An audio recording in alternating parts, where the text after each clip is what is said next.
Salawat dan salam kita haturkan kepada junjungan kita Nabi besar Muhammad sallallahu alaihi wasallam. Kalau kita perhatikan, kita sering lupa bahwa kunci salat itu ada pada wudu. Apabila wudunya tidak beres, maka secara otomatis salatnya tidak beres.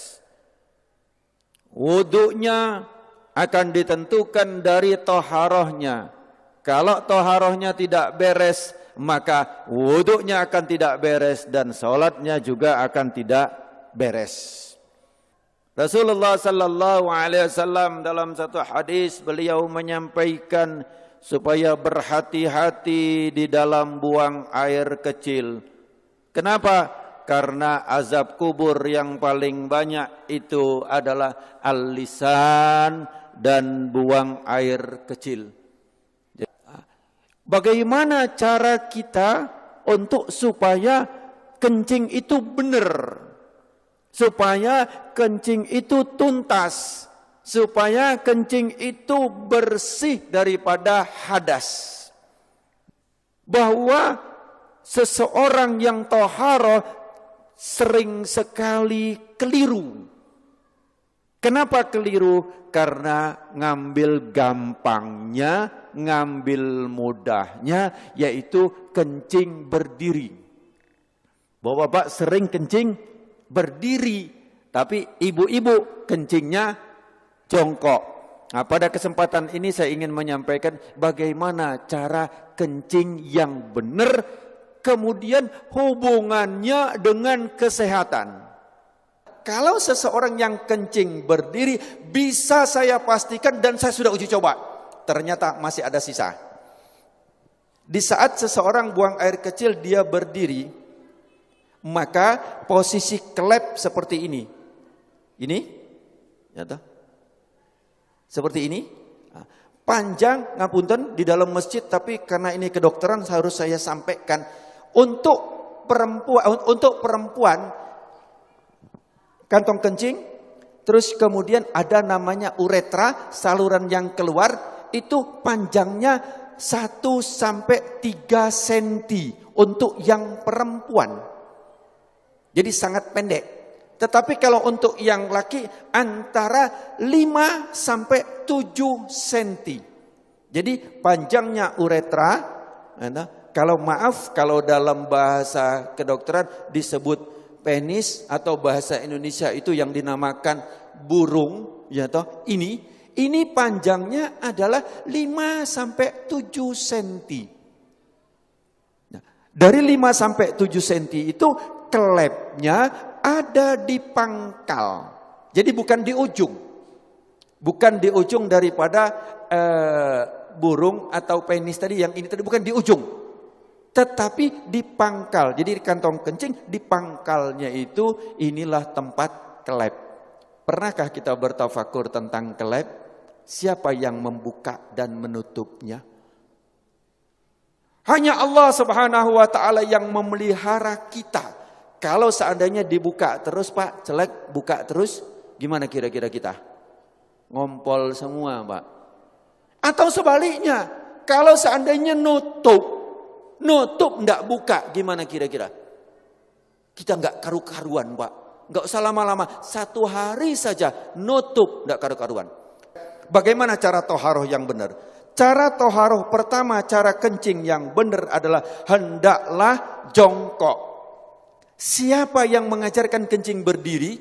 Itu adalah ibu-ibu. Kenapa? Kalau anak kecil, waktu kita masih kecil ya, kalau anak perempuan disuruh jongkok. Tapi kalau anak laki dipegang ketiaknya, atau bahasa Jawanya keleke, pegang, benar enggak Pak? Jelek begini kan, disuruh kencing berdiri. Bahkan kadang-kadang anak-anak kalau ada yang kencing jongkok dibilangi, oh kayak anak perempuan. Kencingnya kayak anak perempuan. Ini satu ajaran yang perlu kita luruskan. Perlu kita perbaiki bahwa kencing yang benar itu adalah jongkok. Apa hikmahnya? 1, nanti insya Allah saya akan kupas hikmah daripada kedokteran. Bagaimana cara jongkoknya? Yang pertama adalah seseorang kencing jongkok itu saya ngadep ke sana, ini posisi kaki belakang. Jadi maaf, bukan begini. Bukan kaki ini rata, tidak, bukan begini. Ini. Tapi adalah dengan cara, ini saya tunjukkan ke belakang, dengan cara kaki kiri di belakang, gini, kemudian ini, apa bahasa Indonesianya apa ini? Bokong atau pantat, ngapunten ya di masjid ya, tapi saya sampaikan nggak apa-apa ya. Ya, ini terus kemudian diletakkan di sini. Nanti saya ngadep ke sana yang ini. Ini jadi seperti ini. Monggo, kalau ada yang langsung praktek nggak apa-apa, karena belum tentu bisa. Ini. Terus kemudian saya ngadep ke sana. Kaki kanan berada di depan. Celak, ini tadi di belakang. Ini. Begini, kaki kanan di depan, kaki kiri di belakang, ini tidak boleh duduk gini. Jangan begini, ini najis semua. Jadi ini, monggo, latihan Pak, belum tentu bisa. Nanti ini berhubungan dengan toharo. Kalau kencingnya tidak beres, wuduknya pasti tidak beres. Kalau wuduknya tidak beres, sholatnya tidak beres. Nah, ini. Terus kemudian yang kedua, kalau posisi seperti ini, maaf, seperti ini, maka kelep tadi posisinya seperti ini. Dia juntit begini. Tek. Sehingga setelah ini habis, dari kantong kencing habis, maka dia masih ada sisa di sini. Masih ada sisa di sini, di saat nanti saya praktekkan. Kencing berdiri. Saya coba, kamar mandi, saya kencing berdiri. Banyak kan di tempat-tempat itu kan kencing berdiri yang dibuat kayak gini itu kan banyak Pak. Terus kemudian saya coba sampai habis. Habis sudah saya lihat habis betul. Kemudian saya ambil tisu. Saya letakkan di sini. Saya ingin coba, saya letakkan. Kemudian di saat saya rukuk, saya coba di kamar mandi saya rukuk. Ternyata ini dapat tekanan basah tisu. Basah. Bagaimana kita sholat? Tapi nggak terasa. Kenapa? Karena dia sudah lewat dari klep. Kita pakai celana dalam, ya toh? Pakai celana dalam dari katun. Dari katun atau dari kain. Kira-kira tampak nggak? Nggak tampak, tapi celana dalam kita basah dari urin. Najis nggak celana dalam kita? Bagaimana sholatnya? Bagaimana wuduknya? Ini yang kita lupa. Bagaimana cara benar yang benar? Jadi satu tadi jongkok. Kemudian yang kedua, posisi pundak. Ini pundak kita. Ini bukan lurus. Kalau lurus dia masih segini, maka dijatuhkan. Ini dijatuhkan. Jadi ini seperti ini, bukan lurus begini. Bukan lurus. Tetapi ini jangan gini. Ini jangan. Nah, gini duduknya enak banget. Plek, ini kemudian dijatuhkan. Nah, di saat dijatuhkan itu, maka posisi kelep tadi yang seperti ini, dia akan turun ke bawah. Dia akan turun, seret, akan ngadep ke bawah. Sehingga dia akan keluar habis. Seret, akan habis. Ini. Yang kedua adalah seperti ini. Ini enak banget. Setelah selesai habis, kencing, habis, terus kemudian kadang-kadang masih tersisa. Itu boleh digoyang. Tidak perlu berdiri, boleh digoyang.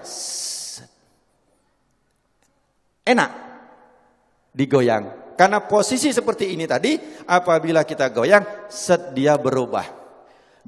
Dia akan keluar lagi. Jadi cukup ini saja. Celak.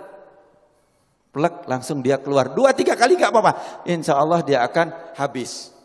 Nah, setelah selesai seperti ini, yang kedua adalah hendaklah berdehem. Berdehem. Ini yang kedua yang diajarkan oleh Rasulullah sallallahu alaihi wasallam adalah berdehem. Bagaimana cara berdehem yang benar? Ini juga penting. Berdehem yang benar itu bukan bukan. Berdehem yang benar itu perlu belajar. Gimana cara berdehem yang benar? Adalah dengan cara tarik nafas. Di saat ini tarik nafas, di saat seseorang tarik nafas, ini paru-paru mengembang, set, kemudian ini ada batas antara rongga dada sama rongga perut, ini ada namanya diafragma. Diafragma itu pembatas. Di saat seseorang narik nafas, itu seperti mangkok atau piring atau cakram, di mana dia akan lurus. Jadi diafragma di saat kita narik nafas, naik ini, lurus. Terus kemudian di saat kita hentakkan, dia akan cas begini. Di saat begini dia akan menekan rongga perut, kemudian dia akan menekan daripada kantong kencing. Sehingga yang ditekan adalah bus, bus, bus, dia akan keluar. Tetapi kalau lego dek kini, belum. Jadi tidak keluar. Gampang ya, seolah-olah gampang. Saya belajar berdehem itu 15 hari. Yuk, bagaimana cara berdehem yang benar? Saya bertanya. 15 hari baru tahu dengan cara tarik nafas. Nah, bukan cara berdehem kayak orang mau lewat ada sandalnya. Bukan. Jadi caranya adalah tarik nafas. Nah, itu harus latihan sebanyak 3 kali. Begitu juga ibu-ibu. Ibu-ibu pun juga berdehem. Ini jarang kita dapatkan untuk berdehem ini, Pak. Ya, yang ketiga adalah dengan cara diurut. Untuk yang perempuan itu adalah ditekan dengan menggunakan tangan kiri, ditekan di atas ini. Nanti kapan-kapan kalau ada pengajian khusus ibu-ibu, nanti akan saya jelaskan bagaimana cara menekan daripada kantong kencing dari atas. Plek, ditekan, dia akan keluar. Kalau untuk yang laki-laki, itu adalah dengan cara mengurutnya. Bagaimana cara mengurutnya? Adalah dengan menggunakan tangan kiri, bukan tangan kanan. Kemudian dengan tangan kiri itu cara mengurutnya bukan dilingkarkan. Nah, sebelum saya menceritakan tentang bagaimana cara ngurut, biasanya kadang-kadang ngapunten ini disentik. Benar, ini disentik, benar. Saya pengajian di mana-mana itu ternyata, dokter, itu harus disentik, dokter. Nah, kalau disentik seperti ini, tujuannya betul supaya tuntas, tapi caranya yang salah. Kenapa? Di saat begini, maka dia akan ke paha sini dan ke paha sini. Celetik, celetik, dan tidak terasa. Kenapa? Karena kita sudah biasa pakai celana, sehingga tingkat kepekaan daripada ini sudah sangat sedikit, sensitifnya sangat sedikit, sehingga tidak terasa kalau kena hanya percikan 1 atau setengah tetes ke sini dan ke sini. Kemudian kita pun wudhu, kemudian sholat. Bagaimana badannya? Najis. Bagaimana celananya? Najis. Kita seolah-olah selesai, belum. Kemudian yang ketiga adalah dengan cara ditekan. Bagaimana caranya? Bukan dilingkarkan. Jadi bukan dilingkarkan seperti ini, melingkar, bukan.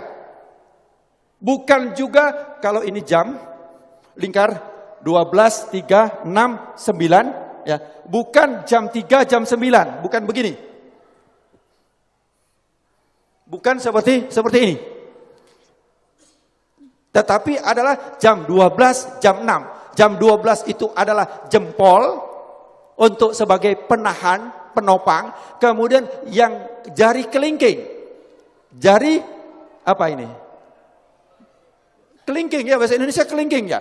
Jari kelingking ini adalah untuk ditarik ke depan. 1 kali, 2 kali, 3 kali. Dilakukan seperti itu. Kalau untuk yang perempuan dengan cara ditekan. Nanti tempat mana yang ditekan itu khusus untuk ibu-ibu. Ya, bagaimana nanti cara menekan untuk membuang air kecil. Bapak rahimakumullah. Saya ambil satu kesimpulan. Yang pertama, kalau kencing berdiri sudah saya uji coba, sudah saya lakukan, ternyata tidak mungkin kencing berdiri begini. Itu satu, pasti begini. Ya, atau malah begini, maka semakin juntit daripada kelepnya tadi pasti ke atas. Yang kedua, sudah saya coba dengan cara kencing berdiri itu, kemudian dilakukan dengan waktu kita ruku, kita sholat, itu saya coba untuk di kamar mandi ruku, ternyata dia keluar dan saya sudah coba dengan tisu.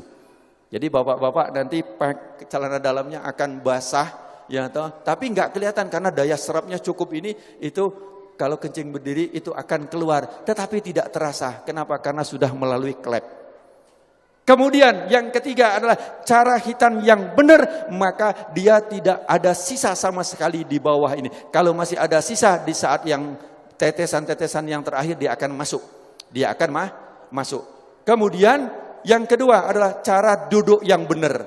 Cara jongkok yang benar adalah, saya ulangi, kaki kiri di belakang, kemudian ini diletakkan di sini dengan nyaman, dengan enak. Ini. Terus kemudian posisi yang kaki kanan adalah seperti ini, tapi ini jangan dijatuhkan. Sekali lagi, ini bukan dijatuhkan, tapi begini. Jangan bingung, biasa saja, plek, enak, plek, biasa saja. Terus kemudian yang kedua, kalau agak gemuk ini boleh dibuka.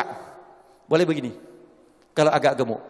Yang kedua adalah posisi pundak jangan lurus. Kalau lurus kantong kencing masih seperti ini.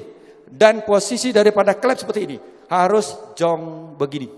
Dengan begini maka posisinya akan ngadep ke bawah, klep akan ngadep ke bawah. Ini juga akan tekanan. Ini bisa dilihat, ini dia akan menekan sini, akan ngelipat. Set, dia akan masuk ke dalam. Kedua. Kemudian setelah itu berdehem. Selesai, habis. Kalau belum habis, saya ulangi. Begini, boleh begini. Boleh begini. Ya, untuk apa? Supaya dia akan begini. Dia akan keluar, akan enggak anyang-anyangan lagi. Terus kemudian yang kedua berdehem. Cara berdehem, tarik nafas. Jangan biasa. Jadi kalau hanya belum. Terbukti cara evaluasinya kalau hanya dia di sini. Akan dirasakan di sini. Coba di sini. Tapi kalau tarik nafas pasti di bawah. Dia akan keluar. Tes 3 kali. Setelah itu baru kemudian dengan cara diurut. Tapi sebelum berdehem, sebelum diurut, tadi kita harus geser supaya dia ini. Bapak-bapak rahimakumullah, sebenarnya tentang toharo ini masih banyak yang harus kita kupas. Tapi ini saya himpun sebanyak mungkin. Hati-hatilah kita di dalam bertoharo ini, karena Rasulullah SAW sebagai penutup, Rasulullah pada satu hari itu berjalan, kemudian ada 2 kuburan. Satu kuburan ini kata Rasulullah sedang disiksa. Kenapa? Dia cara toharohnya atau cara kencingnya enggak beres. Tapi ingat bahwa kita dikondisikan supaya menjauh daripada ajaran Rasulullah sallallahu alaihi wasallam. Di sini saya dari medis, saya akan usahakan untuk bagaimana hikmahnya daripada apa yang diajarkan oleh Rasulullah. Bagaimana tidurnya Rasulullah, bagaimana makannya Rasulullah, bagaimana menguapnya Rasulullah, bagaimana wudhunya Rasulullah, bagaimana taharahnya Rasulullah. Itu bisa dikupas habis dengan tujuan kita kembali kepada apa yang diajarkan oleh Rasulullah sallallahu alaihi wasallam. Mudah-mudahan beberapa penyakit akan dihindarkan oleh Allah Subhanahu wa taala. Amin Allahumma amin. Al-Fatihah. Al-afu minkum. Assalamualaikum warahmatullahi wabarakatuh.